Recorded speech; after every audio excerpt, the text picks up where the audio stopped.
সেই মঞ্চেই বলছে যে আপনার বাড়ির সামনে গতকাল আগামীকাল 12টার সময় এসে জয় বাংলা বলবে আপনার বাড়ির সামনে। আমার বাড়ির সামনে জয় বাংলা বলাতে কোনো অসুবিধা নেই, জয় বাংলা বলতেই পারে। আমি খুব ভয় পেয়ে গেছি কাল, আজকে যে বলেছে আমি একদম ভয় কাঁপছি। কার ভয়?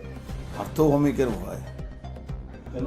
আপনারাই এই ভিডিওটা, যে পার্থভৌমিক যে কথাটা বলেছে তার বউ বাচ্চা যে মেয়ে আছে, মা আছে বা পরিবারের লোককে দেখিয়ে দেবে, আর যাকে দায়িত্ব দিয়েছে তারও পরিবার লোককে দেখিয়ে দেবে।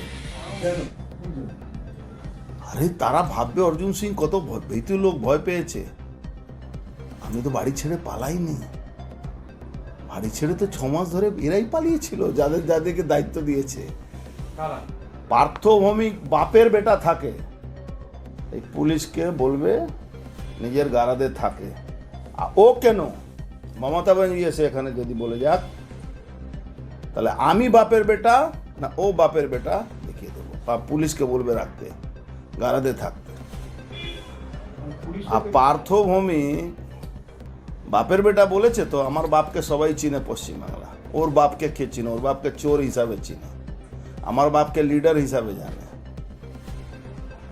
আর ওই কি হয় না, ওই খোঁতায় হাত দিয়ে দিয়েছে। আমি বাপের বেটা না ও বাপের বেটা বুঝে নেব।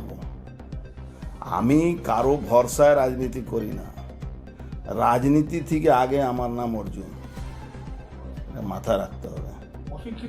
অর্জুন সিং এর ভয়ে ওর বাড়ির সামনে একদিন রাত্রিবেলা আমি ক্রস করছিলাম, ওর সিকিউরিটিরা ওকে মদ খেয়ে ধরে ধরে নিয়ে যাচ্ছিল, পড়ে গেছিল, ওর সিকিউরিটি পালিয়ে গেছিল। আমি কোনোদিন পালাবো না পার্থ। তোর যদি বাপের বেটা সত্যিকারে হয় তাহলে তুই পুলিশটাকে ছেড়ে চলে আস। আর থাকলো কালকে তো আসবে, পুলিশ নিয়েই আসবে। পুলিশ কবে থাকে না ওর সঙ্গে এই খবর আমি রাখি। আর ওর যাকে দায়িত্ব দিয়েছে ওর উড়িষ্যার আর চেন্নাই বর্ডারে কারখানা চালাচ্ছে, তো সব বুঝিয়ে দেবো আমি। আমার নাম অর্জুন, এটাকে মাথায় রাখবো, বলে দেবেন ওকে। চ্যালেঞ্জ আমি, আমার চ্যালেঞ্জ তো খুলেআম চ্যালেঞ্জ। আমি তো বললাম ওই ভিডিওটা ওর বাপ মাকে দেখিয়ে দেবে। ওই যারা চ্যালেঞ্জ করলো, এই পার্থভৌমিক, ওর বাপ তো মারা গেছে, আমি বাপের বেটা না ও বাপের বেটা, ও সময় মতন বুঝে যাবে। অসভ্য পার্টি আছে, তার জন্যে ভারতবর্ষে সব জায়গায় ক্ষমতায় আছে। উনি ভালো পার্টি আছেন, তাহলে বাংলায় এই 4 মাসের জন্য আরও আছে। কোন পার্টি সভ্য কোন পার্টি অসভ্য তো সামনে বুঝে যাবে। আরে হুমায়ুন কবির থেকে আগে লড়ুক না, আমাদের থেকে কি লড়বে? বললাম তো, উনি তো যাচ্ছিলেন তো, জয় শ্রীরাম বলেছিল তো লোক। পার্টি অফিস উনাকে দখল নিতে হয়েছিল পুলিশকে নিয়ে। পার্থক্য হরিদাস পাল, ওকে আমি কখনো চিনি না। পুলিশ না থাকলে তৃণমূলে কেউ বাড়ি থেকে বেরোবে? দেখিয়ে দিল তো 2300 কত পুলিশ ছিল, তো মেসিতে জেনজি হলো, তো আগামী দিনও হবে। আপনার বাড়ির সামনে মঞ্চ বেঁধে জয় বাংলা স্লোগান দেবেন, কিন্তু আপনি তো কেন্দ্রীয় জেড ক্যাটাগরি। আমার ওই জেড ক্যাটাগরির সুরক্ষা ছেড়ে দিন। পুলিশ বাংলা, মমতা ব্যানার্জি পুলিশ বাদ দিয়ে এসে জয় বাংলা বলুক, আচ্ছা অর্জুন সিংয়ে গালাগালি করুক। জয় বাংলাকে আমি গালাগালি কোনোদিন বলিনি।